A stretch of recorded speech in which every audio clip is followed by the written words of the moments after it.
Will and John, thanks for joining us here today. Why don't you guys go ahead and introduce yourself to our listeners, beginning with Will, first-time guest. Glad to have you here today. Yeah, sure. My name is Will Chamberlain. I'm senior counsel with the Article 3 Project and the Internet Accountability Project. I'm also vice president of external affairs at the Edmund Burke Foundation, which runs the National Conservatism Conferences. Great. Will, you're also a prolific poster on X. I aspire to your levels of greatness. Thank you. I appreciate that you just, you do not give the left an inch on anything, which is just fantastic. So, yes. John, you've been here before, but go ahead and introduce yourself. We had a lot of traction at the CBL account over the weekend, so we might have some new listeners here. Yeah, lots of folks with CBL will know me. I'm John Whitehead. I'm an attorney just outside Kansas City. Most of my practice involves First Amendment issues, especially with churches and religious groups. And so these events are kind of our bread and butter. All right. So yesterday afternoon, after I got back from a peaceful day at my church here, I saw the news that a leftist anti-ICE mob had essentially, I'm going to use the word attacked a Baptist church. They stormed it. They weren't just protesting, and they had no legal right to be protesting inside the sanctuary anyway. When you guys saw those videos, what was your initial reaction just as a patriotic American, somebody who believes in the First Amendment? We'll go Will and then John. I mean, well, I was obviously appalled. I think it goes against everything America stands for. And I say that as, the weird secular goofball here, right? And not the religious person, but even as someone who is secular, how can you not look at that and just see that as absolutely disgraceful and disgusting? And I think also my immediate first instinct was that's a federal crime. These people are all going to be jailed, and we can talk more about it. But it struck me as it's the closest thing we've had for left-wing protesters doing something akin to January 6th, both from the sense of this obvious violation of federal law, but also failing to properly conceal themselves while doing so. They were all under the impression that what they were doing was perfectly legal. They are wrong. And they were bragging about their criminal conduct on Facebook. They're easily identifiable. So I expect, just as the January 6th defendants were rounded up over the course of a year, and basically every single person who went into that building found themselves under indictment, I suspect that every single one of those protesters will be identified and eventually indicted by the Department of Justice. That may take weeks, may take months, but it will happen. Yeah, John? I mean, I had a very similar response. I mean, I think we've crossed a line in some ways. I mean, this kind of activity, it used to be the people that would do this were smart enough to wear hoods, right? I mean, they knew they couldn't get away with this in America. And now the fact that these protesters think the American political system is a way that they can now march into churches, disrupt activity. It's a clear distinction between good and evil. You see that clearly, but it's obviously concerning now that people think they can march in with their faces unmasked and get away with this. They expect no repercussion. They have some idea the First Amendment protects them here, even when it doesn't. And so that kind of boldness in certain quarters of progressivism means we are at a dangerous place in America. Yeah, the idea that the law doesn't apply to the left, I think that's something that's very salient here, because these protesters, and particularly somebody like Renee Good, these leftist agitators, they live in a fantasy land. They truly are like theater kids. They ask, why didn't the ICE agent have rubber bullets? They don't expect to actually be held accountable for their actions. You two are both bright legal minds, and I think you're right. This is a very dangerous moment in American civil life. Just briefly, how did we get here? How did we get to the point where the left clearly does not think that the American judicial system applies to them? Will, and then John. So that's a very good question. I think it's just generally a lack of action, a lack of prosecutions. And some of that is, there's been a big grievance on the right. I would say that, for example, there's been a lot less action taken against Antifa than there was against the January 6ers. And I always caution people for getting too black-pilled on that. The reason that's true is because the January 6ers were a lot less sophisticated at crime than the Antifa people were. The Antifa people had the intelligence that they have good OPSEC. They show up in masks and they don't bring their phones to their protests. And as a result, when you need to prove that not just that a crime was committed, but who specifically committed it beyond a reasonable doubt, it can be challenging. You have to think about the fact that they're going to get up there and say, that wasn't me. I didn't do that. And how do you know if the guy's masked, if there's no external evidence that they were there? it's not to say it's impossible to prosecute them, but it's a much bigger challenge from the perspective of DOJ. But yeah, I think that, I think the left, but apparently I think maybe this is really just a different species of the left that never got the message. Maybe this is, I don't think this was Antifa. This was Black Lives Matter. And so maybe this is just a different group of people really new to the game who had just had the run of the table for the last 5 years, assumed that they could just do whatever they wanted and nobody would come after them because they'd be called racist. And suddenly they've hit a tripwire and are about to find out. Yeah, it feels like folks that are so far down their own rabbit hole. Even the idea that they should be able to lawfully protest. Yeah, the First Amendment protects protest. That's you on the sidewalk outside the church, maybe with a sign. That is not you gathering at a mall saying we're having a covert clandestine operation to go in and disrupt services on Sunday morning, and that somehow, as Don Lemon says, children are terrorized, and somehow everyone says, but that's just what protesters do. That is not what the protest has ever meant under the First Amendment or free speech. And you just wonder, where have these people been that they've either gotten away with it or think they've seen people get away with it, that they've come to this conclusion that this is acceptable activity. Yeah, well, I'd have to think that one of the things that emboldens them is when you have an attorney general like Keith Ellison in Minnesota holding up the book of Antifa, the Antifa book, whatever book it was that he was holding up, praising. I mean, the guy's an absolute subversive actor himself. So if that's the attorney general in your state, I would think, hey, this guy's on my team. He's going to let me get away with whatever I want. Thankfully, we have a federal government that is not so inclined to allow these people to continue to mess around and not find out. So, I had a couple clips. I'm having an issue playing here, but let's dive into sort of what are the stakes here for these protesters. What are the federal crimes that they've committed? And, when we've seen these videos, we obviously saw Don Lemon sort of leading it in many ways, right? I mean, he clearly wasn't the organizer, didn't plan it. Maybe he was a part of it. I don't know. Maybe we'll find that out. But Don Lemon, failed CNN, MSNBC media personality, is there interviewing the protesters, going inside the church, interviewing the pastor. A couple things, Will, that you were saying is things like the FACE Act. So guys, I've seen that thrown around a lot. So we'll do Will and then John. What is the FACE Act? Does it apply here? And what would be the penalties if we can prosecute these disruptors under that? So the FACE Act is the Freedom of Access to Clinic Entrances Act. So it was designed primarily to deal with protesters at abortion clinics. Basically, making it a criminal act to obstruct people's getting into or ability to access services, either by blocking their way in, sitting in the middle of the facility, what have you. But in addition, it contains the exact same prohibition on churches. Namely, you're not allowed to go block entrances or block ingress or egress to churches, or use threat or force or the threat of force to impede on people's religious observance. I actually think, having now read it, I think that it actually will be a close question on whether or not what happened in there was a sufficient physical obstruction, because it's not clear they were blocking entry or exit. So but then again, it's a totally new statute. One of the issues here is that my understanding is that prior to this most recent fall, there had never been a federal prosecution under the church's provision of the FACE Act. It had always been only these abortion clinics. So there really is a bunch of new law to explore, and when you're analyzing cases to see whether this applies, you're actually taking these abortion cases and sort of applying them, or abortion clinic cases, and applying them to the church context.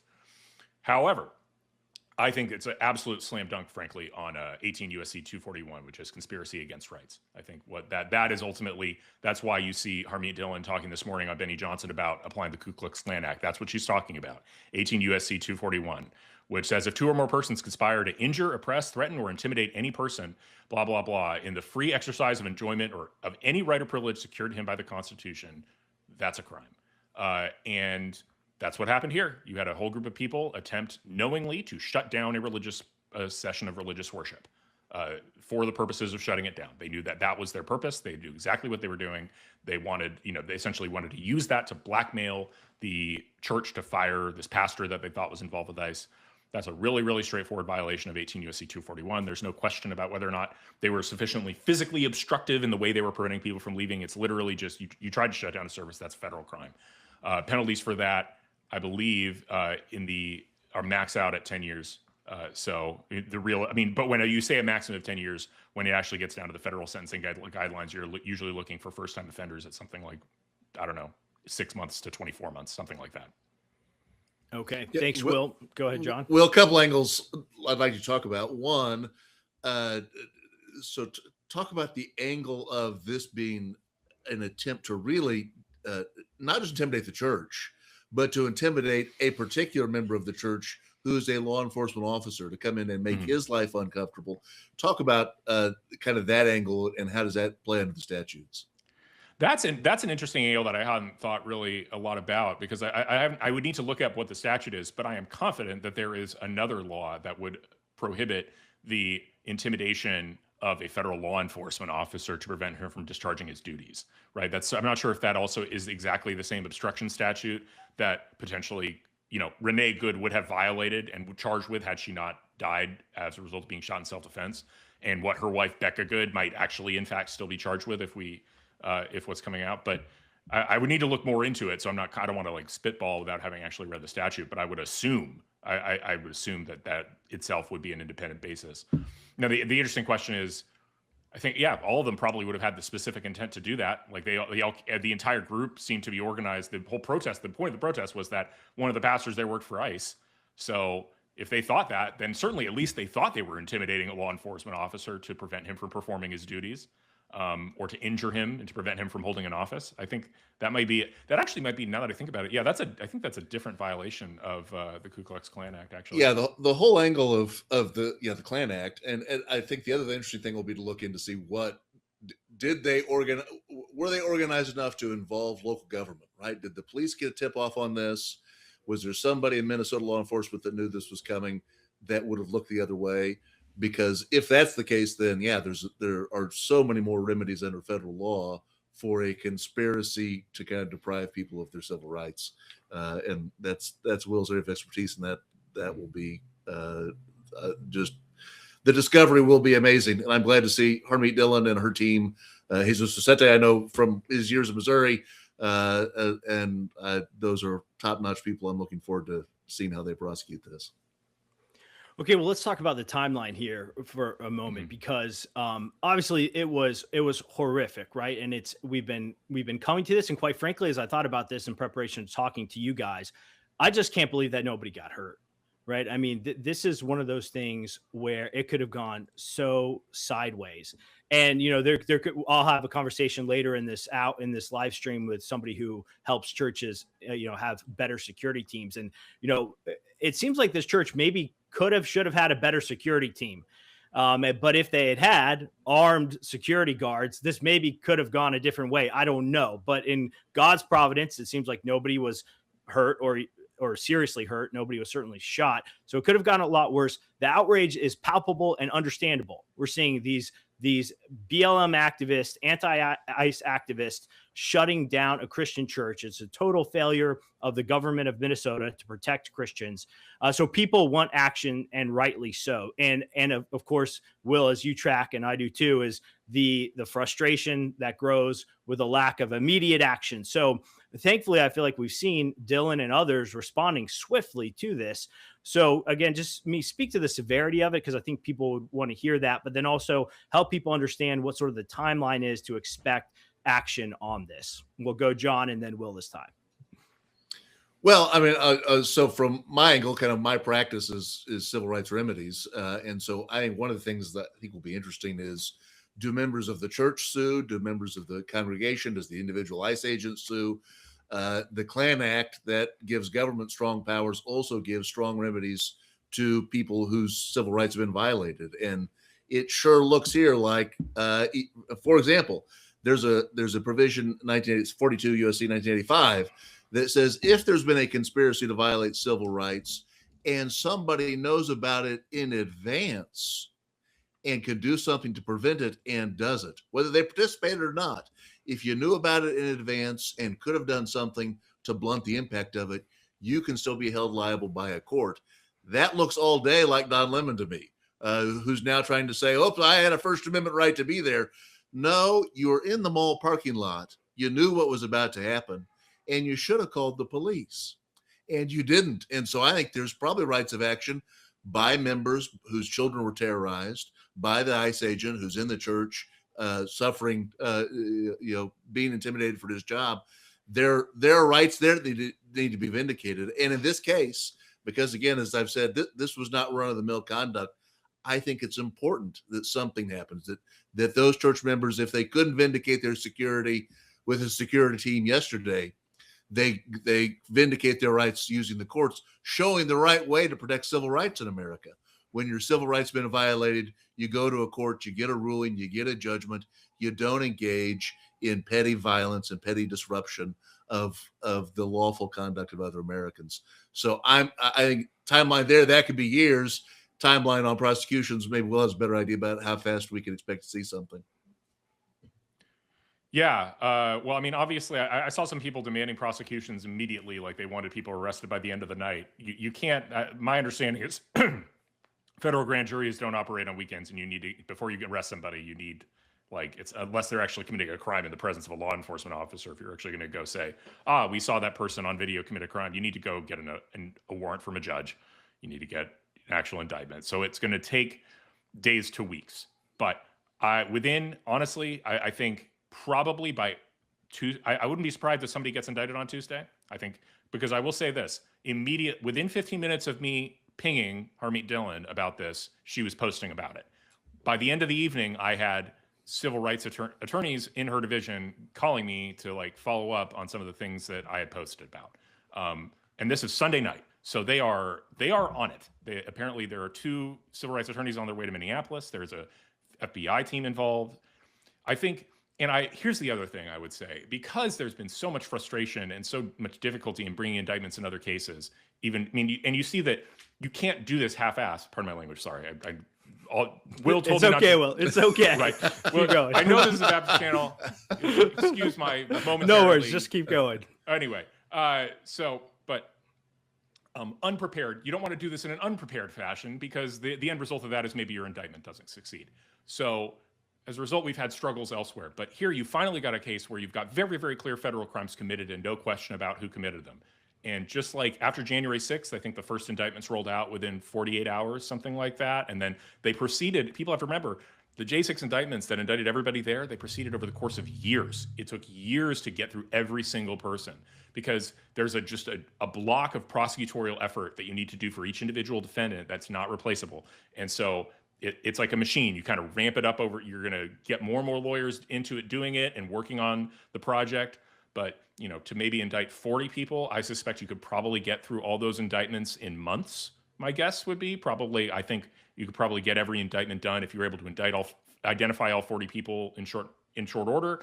Probably 6 months until we see all the indictments completed, and then prosecutions happening over the course of the next year or two. I don't think there'll be very complicated prosecutions. The evidence is all on video. Yeah, I mean, again, that point is amazing. Like Don Lemon has done us an incredible service here in broadcasting this entire thing and becoming really the face of it. How important is it that Don Lemon in particular goes to jail over this for the sake of the American Republic?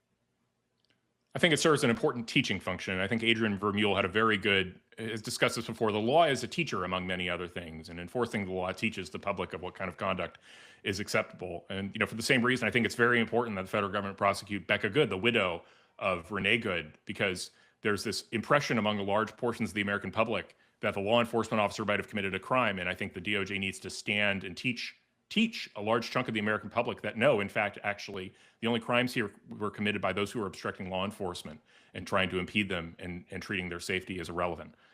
So similarly here, I think it's important that Don Lemon serve as an example for everybody else, that just because you're a journalist doesn't mean you get to waltz into a place of worship, barge in, interrupt the pastor, demand answers from him, demand answers from other people in the church, be part of this broader conspiracy of people who shut down a religious service. That's not acceptable conduct. That's criminal conduct, regardless of the fact if you're a former CNN anchor. So I think it's important that it is important that he be prosecuted. I mean, I will defer.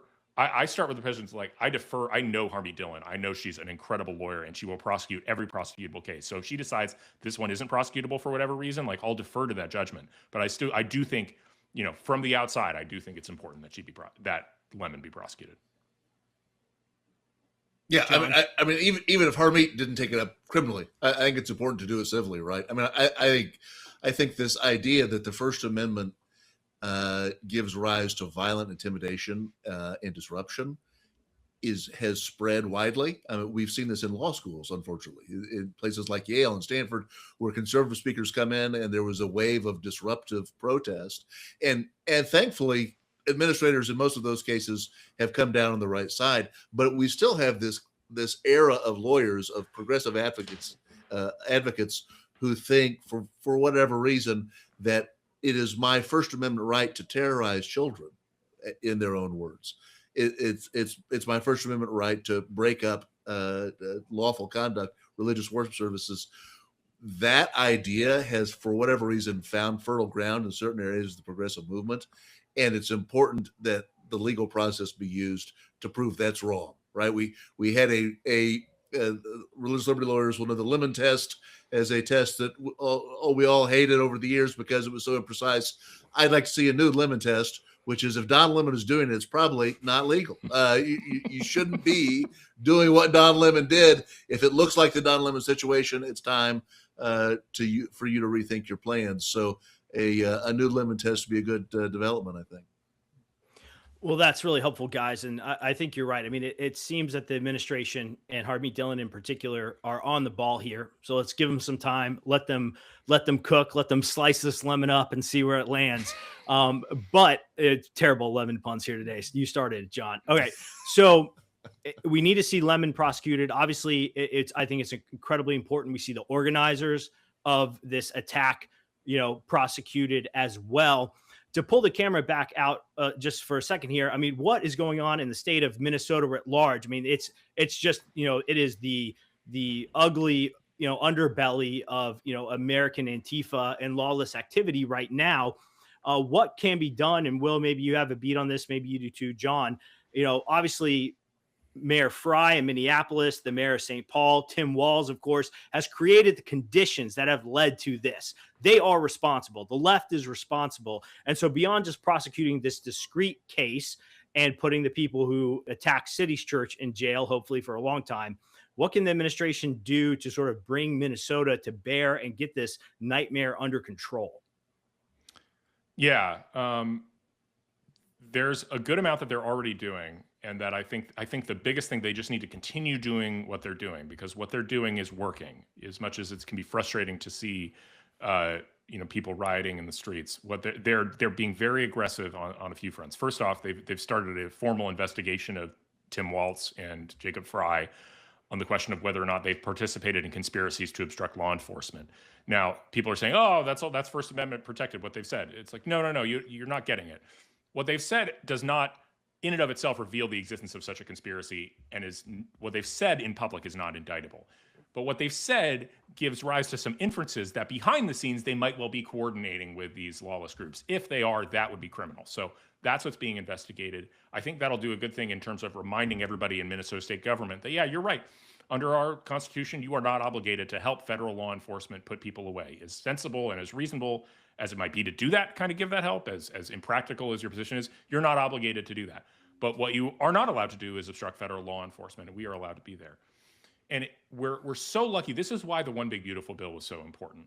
Winning any conflict requires the will to do so and the means to do so. The administration has the will, and because of the One Big Beautiful Bill, they have the means. If the Minnesota Police Department says, well, we're not going to give you any of our 600 people to assist in your law enforcement, because we have all these resources, the Department of Homeland Security can be like, that's fascinating. We're going to send 2,000 people, and we're going to overwhelm the population of the criminal population of Minneapolis with as many agents as is necessary to enforce the law. And if you try and stop us, then you're committing a federal crime. So, there's been this too cute game being played by sanctuary jurisdictions for a long time, which is underpinning the idea of, if we don't cooperate, it's too hard for you to operate in our environment. And so you basically, if we refuse to cooperate, we can thwart immigration enforcement in our jurisdiction. That's not true anymore as a result of the One Big Beautiful Bill. And what's happening in Minnesota is demonstrating it. I think it actually would be more useful to kind of withhold on the Insurrection Act unless it's absolutely necessary, and just demonstrate that we don't need to bring in the military. We literally have everything we need, and we're going to stay here until we've finished our mission, just using the normal authorities granted to us. And anybody who tries to obstruct us, we're going to throw the book at you. I think that's the sort of that's the way they should approach it. And eventually, I think eventually we just win. We have the means, we have the will. Eventually, we will just win. And there's no need to use the Insurrection Act, in my view, unless the local and state authorities really escalate what they're doing to an actual affirmative rebellion, rather than sort of this kind of tentative tiptoeing around it.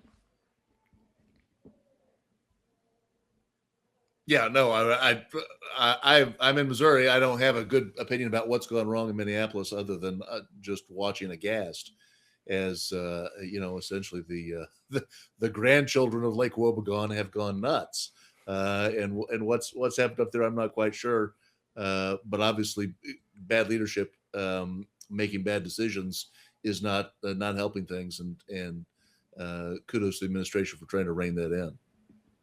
Yeah, well, I was interested. Thanks, John, too. I was interested about the Insurrection Act because it's something. It's one of those things. I certainly have tweeted my fair share of invoked the Insurrection Act as but I like to do that. I like to put the pressure on, right? It's also, but like, what would trigger that? Like, say for example, if say one of the members at this church yesterday had been killed by one of these agitators. Is that the kind of thing that we think we're waiting for to see? Because I mean, that again, that's not necessarily a state agent of Minnesota, sort of subverting the federal government. I think it's a powder keg there. I mean, it clearly is, and it hasn't stopped for weeks now. And of course, we can't lose sight that behind all of this is the massive Somali immigration and fraud scandal. Right. That's what they're in there to do. They're in there to clean out some of the worst in terms of, foreign invaders that are milking the American taxpayers. So, is there what's the trip line? Help educate the people like myself out there and others. What's the trip line for the Insurrection Act? It's not just a terrible incident. It's something specific with Minnesota officials. Well, honestly, the trip line is just President Trump's discretion about whether he wants to do it. There's no legal tripwire in the sense of it is. I think if I don't have the statute in front of me, but if I recall, it's whenever the president finds that he is unable to execute the laws due to rebellion or something like that. But it's I know that it's a presidential finding, and so and it's one that's given a lot of deference. So it's really just President Trump making the decision that he thinks it's necessary, and so it's really just up to him. I mean, and whether he thinks that at a certain point the military is necessary, that ICE resources are insufficient. So that's, I think, the real time to do that. It's prudentially, I think the time to do that would be actual affirmative rebellion by the Minnesota authorities. Like if you actually started seeing Minnesota police not just not participating, but actively working against ICE. If you saw there, all this talk about the National Guard being called up to stand up to ICE if they ever tried to pull a stunt like that, that would be a great time to invoke the Insurrection Act. That would be formal rebellion against federal authority. But in the absence of that, and in the absence of a need to, right? Because again, I think we're so used to being blackpilled about these protests happening and nothing being done about them, but that's not what's happening in Minnesota. Actually, it seems like every time somebody steps over the line from peaceful protest into violence, and we can identify who they are, they're getting prosecuted. And moreover, there's no retreat. Every day, Bovino and every other person in Customs and Border Patrol and ICE is on the streets doing more. We're not letting this shootings stop us. We're not letting all the protests stop us. We're just going to keep finding and detaining criminal aliens and kicking them out of the country until there aren't any more criminal aliens left in Minnesota, and then we'll move on to another city to clear out the criminal aliens there. Not saying that we should stop there, but we're certainly going to keep going in Minnesota until the criminal aliens are gone. And I think that's the right move. Thanks, Will. John? Yeah, no, I totally agree with that. I mean, I think these are professionals, right? The breath of fresh air about the second Trump administration has been the quality of individuals in the administration, and slowly tightening the screw is what eventually accomplishes the mission. I personally think we'll go through a whole other set of laws before you get to the Insurrection Act that gives government the tools for what it needs, right? So I think if you just keep tightening the screw, eventually the problem will resolve itself. There's enough power there, even on the Klan Act, right? There are certain provisions of the Klan Act that give the president authority to send in troops or put down rebellion. So I think there are other tools there before we get to that. I mean, that is a big deal. I don't mean to understate that. I think these are professionals. They know what they're doing. they're tightening the screws. And as long as that keeps happening, there's will and there's a way to do it. Like Will said, I think that's the most important thing. Great. Last question for both of you guys, because we're going to move on to a next segment here where we talk about how churches can prepare themselves and their security teams for incidents like these. But what I think that, and John, you would know this, and maybe Will would know it some, but Christians, out of sort of all the religious groups in the United States of America, are one of the groups that is most sort of hesitant to sort of embrace and assert themselves and their rights in many ways. And in many ways, Christians have been, legitimate punching bags. And we've had administrations that have let the left particularly target Christians in particular. So as we watch this unfold, as we watch a church get taken over by a mob like this, as lawyers, and John particularly as a Christian lawyer, what would your advice be to churches and Christian organizations out there on how they can, use the legal system to defend their First Amendment rights and to do it sort of boldly, and why it's so important that they do it for American civil society? Yeah, I think it's important that evangelical Christians embrace the tools, frankly, God's given them, right? By providence, we have the system. Our confessional documents amongst Baptists say the magistrate is a minister for God's good. God's given us these magistrates, these judges, these officials to protect law and order so that Christianity can flourish. And so when those are challenged, when those are threatened or with disruption, then I think it's good, frankly, to lean into the system God's given us to vindicate the religious rights, not just for ourselves, right? It's not that anyone is particularly mad at Don Lemon, frankly, although you had every right to be. It's that I don't want any other church, I don't want any other parent, I don't want any other child to have to go through this. And we need to lay down the law right now, the rule right now, that this is not acceptable conduct under the law. And if there's any question, then let's take that to the judge and get it decided now, rather than let that fester and have other churches disrupted, others that are perhaps in a worse situation than City's Church. City's Church appears to be a thriving, vibrant congregation with lots of young people in it. But if the next target is not so well situated, like you said, William, if there were physical violence involved or a reaction to physical violence, the next situation could be worse. So I think as a matter of loving your neighbor, frankly, at this point, we're going to embrace prosecution by God's appointed minister, the prosecutors here, and we're going to embrace the system God's given us of magistrates and judges and laws that we can use to protect not just ourselves, but our fellow Christians. Yeah, I think that's a great way of looking at things. Like I wouldn't dare lecture Baptists on scripture, so I'm not even going to try and argue from that perspective. But I would just say, what I will say is this: I think it's very, very important for the public and for the health of the country that churches who are attacked like this use the full weight of the law to protect themselves, to protect their flocks, and to protect everybody else. I don't want to see. I think it would be really, really a big shame in this country if we had a circumstance where churches had to be protected the same way as synagogues currently do. I think it's really a shame that synagogues have to be protected the way that they are. And I think it's really, really important to as I said, teach the general public this conduct's not acceptable. We protect worship in this country. We protect the rights of worshipers, and you just don't get to barge in and stop a service because you're really mad about something. It's not something you get to do. You know, take it outside, hold up a sign, be like anybody else. Yeah, it means you can't be as aggressive as you want. You can't succeed in the way you might want to. You can't stop what you want to, but you're not allowed to do that. So. Well said, guys. Thank you so much for joining. Will, it's great to have you on. Really appreciate it. Appreciate Anytime. Your insights. John, appreciate yours as well. Where can our listeners find and follow both of you? At Will Chamberlain on X, as William said, I'm a prolific poster, and you can find what I say about this and a variety of other topics. And you can also follow the Article 3 project. We fight for constitutionalist judges and the rule of law. You can see what we're involved in there at a3p.org. And you'll probably see me here again soon. I'm J.R. Whitehead on Twitter. Okay, guys, thank you so much.